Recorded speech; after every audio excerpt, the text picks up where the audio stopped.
News at 5 with Hudson Mack. With the hot and dry weather conditions, the BC Forest Service is warning you to be on alert as temperatures soar. The fire danger rating is jumping in parts of the province. Just last week, a grass fire ignited and began to spread in View Royal. The Forest Service says by Friday, the danger rating could rise to extreme in parts of the southern interior, the central coast, and in northern BC. Heading into the weekend, it predicts the rest of the province will be at high risk. The BC Forest Service is asking people to be careful and cautious when igniting campfires. Firefighters are gaining ground on an aggressive grass fire in Vernon after it threatened 2 homes and a North Okanagan golf resort. The 36-hectare fire broke out yesterday and came within 10 meters of the 2 homes. Crews say they have built guards around 70% of the blaze and credit calmer winds and cooler temperatures overnight for giving them the upper hand. The cause of the wildfire has not been determined. An update now on a story CTV News brought you last week. A Shih Tzu found left for dead in Victoria is crawling toward the road to recovery in what the BC SPCA says is one of the worst cases of animal cruelty it's seen all year. The dog, nicknamed Tiny, is healing after being found with open wounds infested with maggots, severe dental disease and organ failure due to malnutrition and dehydration. Tiny was spotted roaming on Pryor Street in Victoria. Vets say they had to force feed the pup when it was first brought in, but now she is able to eat on her own.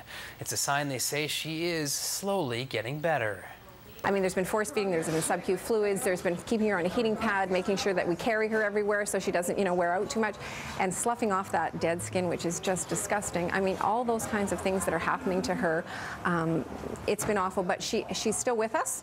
We're happy, and it actually looks better now than it did before. Still guarded, but we're looking better.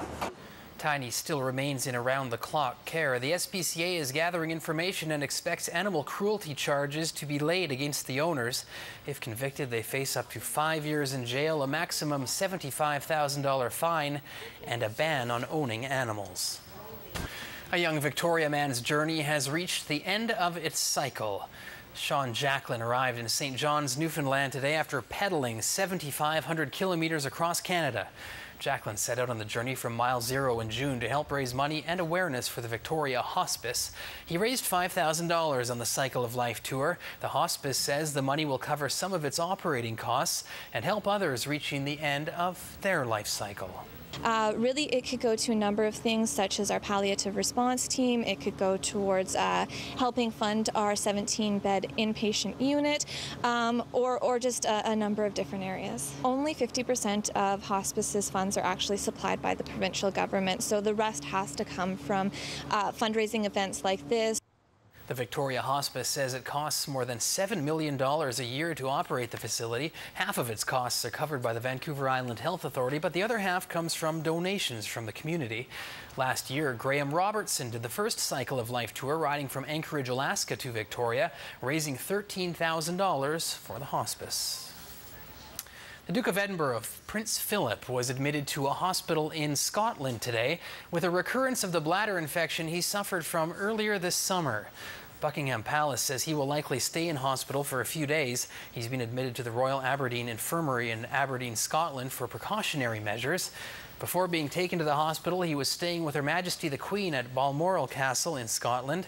Prince Philip, who's 91 years old, was hospitalized for 5 days in June with a bladder infection that may have been aggravated by his appearance in the rain during a ride with the Queen during her Diamond Jubilee celebration.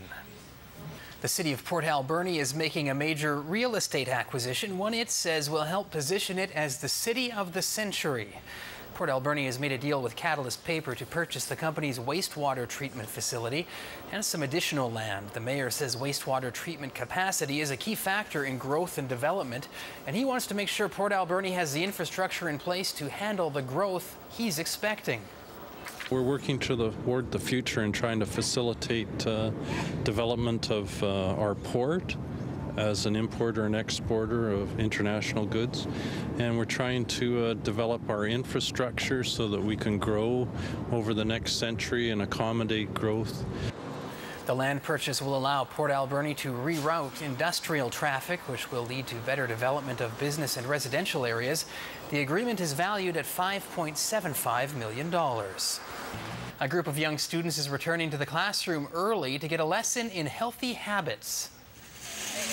20 young chefs were blending up a storm today at the Oak Bay Rec Center, picking their favorite fruits to make nutritious smoothies.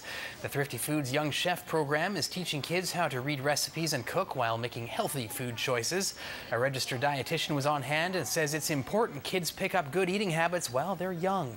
The younger that you can introduce kids to healthy eating, healthy food, getting them involved in food preparation, the more likely it will be that these will become healthy habits for them, and they'll take these away and utilize these skills for the rest of their lives.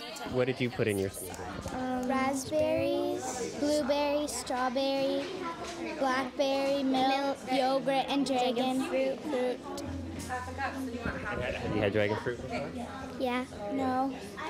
As part of the program, Thrifty Foods supplies all materials and subsidizes the registration fee at each camp, so the program is available to all students.